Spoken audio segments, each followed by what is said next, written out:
Hello friends, welcome back to my channel. तो बढ़ते हैं इस सीरीज के 24th और लास्ट एपिसोड की तरफ। एपिसोड के स्टार्ट में हमें दिखाया जाता है इन दोनों ने अपना मैरिज सर्टिफिकेट बनवा लिया है और यहाँ मोम का तो देख देख कर दिल ही नहीं रच रहा। पता नहीं कितने बार देख चुकी हैं। आफ्टर दैट इन्हें मैरिज गिफ्ट में बेडशीट, ड्राई फ्रूट्स और कुछ पैसे देती है जो कि जुआन के लिए ही थे, मगर इसका इंचार्ज नंजिंग को बनाया। साथ ही जुआन को कहा कि आज के बाद तो मुझे आंटी नहीं बल्कि मोम बोलोगे, क्योंकि इनका स्टेटस जो चेंज हो गया। नेक्स्ट सीन में ये दोनों जुकिन को अपने वेडिंग के बारे में बताते हैं कि अगले हफ्ते हमारी शादी होने के बाद हम इस घर में रहने वाले हैं। असल में ये दोनों उसे अपने घर से बाहर निकलने का कह रहे थे, लेकिन जुके ने तो इनकी शादी का सुनकर सिर्फ मुबारकबाद ही दी। कहने लगा गिफ्ट शादी वाले दिन ही दूंगा, अगर तुम लोगों ने कुछ और नहीं कहना तो मैं सोने के लिए जा रहा हूँ। ये कहकर जुकेन वहाँ से चला जाता है और यहाँ जुआन कहने लगा कितना बुद्धू इंसान है। चाइनीज तो इसे समझ आती नहीं, पता नहीं ऑथर किसने बना दिया। इसके बाद हमें दिखाया जाता है मिस येकिंग उसे लेने के लिए आ गई थी और यकीनन वो खुद तो नहीं आई, उसे भी नंजिंग ने ही बुलाया है इसे अपने साथ ले जाने के लिए। अब जुकेन खुद जो बच्चा बन गया था उसे इन दोनों की बात समझ ही नहीं आ रही थी, या शायद वो समझना ही नहीं चाहता था। फिर जाते हुए येकिंग उसे जुआन के साथ हैप्पी टाइम स्पेंड करने को कहती है और इधर जुआन भी सुनकर काफी ज्यादा खुश हुआ।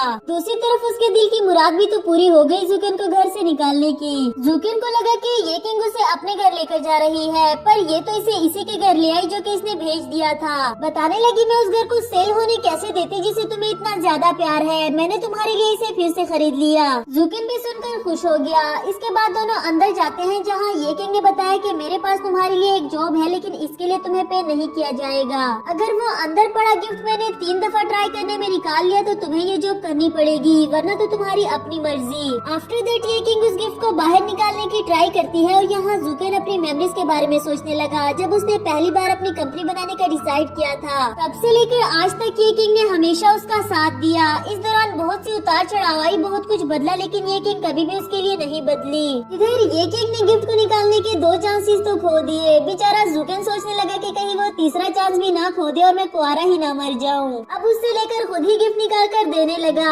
अगर बात येकिंग को जीतने की है तो इस पर वो जान दे देगा, लेकिन हारेगा नहीं। फर्स्ट अटेम्प्ट में ही उसे गिफ्ट निकाल कर दे दिया और येकिंग जल्दी जल्दी उसे खोलने लगी। हम देखते हैं कि ये एक रिंग थी, यानी कि वो चाहती है जुकेन उसे शादी के लिए प्रपोज करे और यकीनन जुकेन भी तो यही चाहता था। फिर उसे अपनी लाइफ में आने के लिए थैंक यू करता है, अपने साथ रहने के लिए और उसे एक्सेप्ट करने के लिए। इसके साथ ही उसे शादी के लिए प्रपोज किया। येकिंग भी खुशी खुशी से आगे हाथ बढ़ाती है, प्रपोजल एक्सेप्ट किया और इनका हैप्पी मोमेंट तो किस तो बनती ही थी। नेक्स्ट सीन हमें जुआन और नंजिंग की वेडिंग का दिखाया जाता है जहाँ ये तीनों बेचारे सिंगल लोग तो सिर्फ जेलस ही हो रहे थे। पर जियाओ कहने लगी देख लेना अगली शादी तो मेरी ही होगी। पीछे से येकिंग आते हुए कहने लगी ये तो तब डिसाइड होगा ना जिसने ब्राइड की बुके पकड़ ली।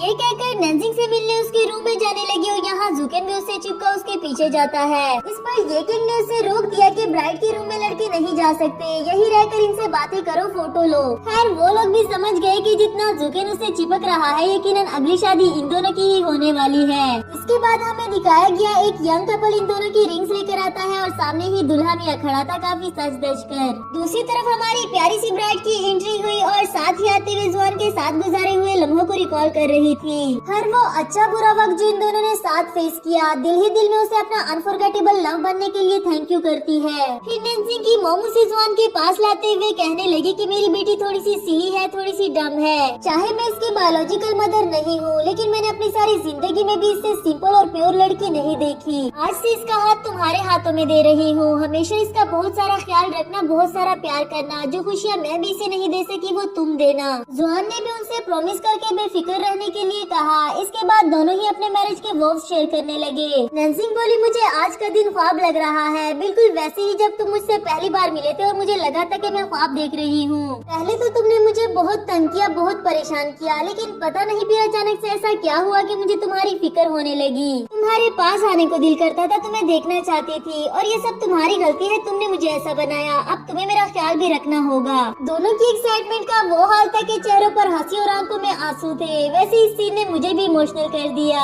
उसके बाद जुआन ने बताया कि आज के बाद मैं तुम्हारा हस्बैंड हूँ और ये बात सुनकर तो नंजिंग की हंसी ही नहीं रुकी। जुआन ने मजीद कहा कि मैंने हमेशा तुम्हें अपनी वाइफ कहना चाहा, आज पहली बार कहा और आज के बाद रोज कहूँगा। बताता है कि मैं बहुत सेल्फिश हूँ, बहुत चिल्डिश हूँ, बहुत एरोगेंट हूँ, लेकिन आई स्वेयर तुम्हारे लिए बिल्कुल भी नहीं। ये सारी बातें बताते हुए बेचारा इतना ज्यादा इमोशनल हो गया कि उसकी आंखों से आंसू ही नहीं रुक रहे थे।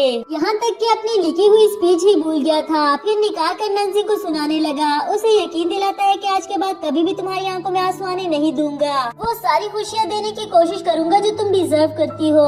ये इमोशनल स्पीच खत्म होने के बाद दोनों अपनी रिंग शेयर करते हैं और वेडिंग किस करके दोनों ने अपनी वेडिंग को कंप्लीट कर लिया। ये दोनों तो काफी ज्यादा खुश थे ही, लेकिन इन दोनों से कहीं ज्यादा इनके ऑफिस के कुलीग्स इनके लिए खुश नजर आते हैं। इसके बाद बुके टॉस करने का सीन होता है, जिसके लिए काफी सारी लड़कियां जमा हो गई थी। हमारी जियाओ और यूफान भी पीछे नहीं रहती। वो यंगेस्ट कपल भी शामिल हुए जो कि रिंग्स लेकर आए थे। फिर जैसे ही नैन्जिंग ने बुके फेंका, उस लड़के ने पकड़ लिया। उस लड़की को देते हुए कहने लगा, मैं तुम्हें पसंद करता हूँ। बेचारा पता नहीं कब से बताने की कोशिश कर रहा था। अच्छी बात तो ये थी कि वो लड़की भी इसे पसंद करती है। बस इंतजार था कि कब ये मुझे प्रपोज करे और मैं हाँ बोलूँ। नेक्स्ट सीन में फंक्शन खत्म होने के बाद ये तीनों घर आते हैं और मॉम उसका सारा सामान उसके साथ उठाकर ला रही थी, लेकिन अपने साथ आने नहीं देती बल्कि उसके अपने घर जाने के लिए कह रही थी, क्योंकि ये दोनों अब मैरिड है। इसके बाद हमें इन दोनों को एक दूसरे के साथ बेड पर बैठा हुआ दिखाया जाता है और ऐसे शर्मा रहे थे जैसे एक दूसरे से पहली बार मिले हो। समझ नहीं आती क्या बोले, कैसे बात स्टार्ट करे, लेकिन नैन्जिंग ने ही उसे ब्रेव बनकर किस कर दिया।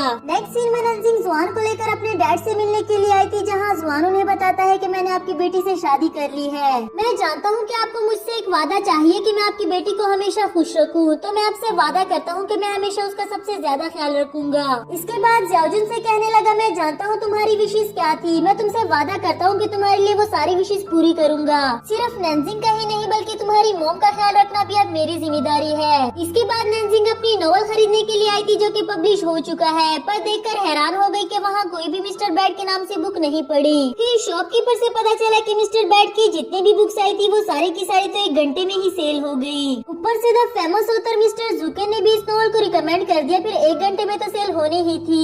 नैन्जिंग तो इस बात से काफी ज्यादा खुश थी, लेकिन जुआन को थोड़ा मसला था। कहने लगा, जुकेन हर वक्त अपनी टांगे अड़ाता रहता है। खैर, इस इवेंट को सेलिब्रेट करने के लिए जुआन ने बताया कि मुझे एक छोटा सा बेबी चाहिए, लेकिन नैन्जिंग बोली, पहले अपने लिए जॉब तो ढूंढ लो। बच्चे संभालना कोई इतना आसान तो नहीं होता। और जुआन उसकी सुने बगैर उसे किसिस किए जा रहा था। इसके साथ ही हमें कुछ सालों के बाद का सीन दिखाया गया, जहाँ दोनों की ही एक प्यारी प्यारी सी बेटी थी।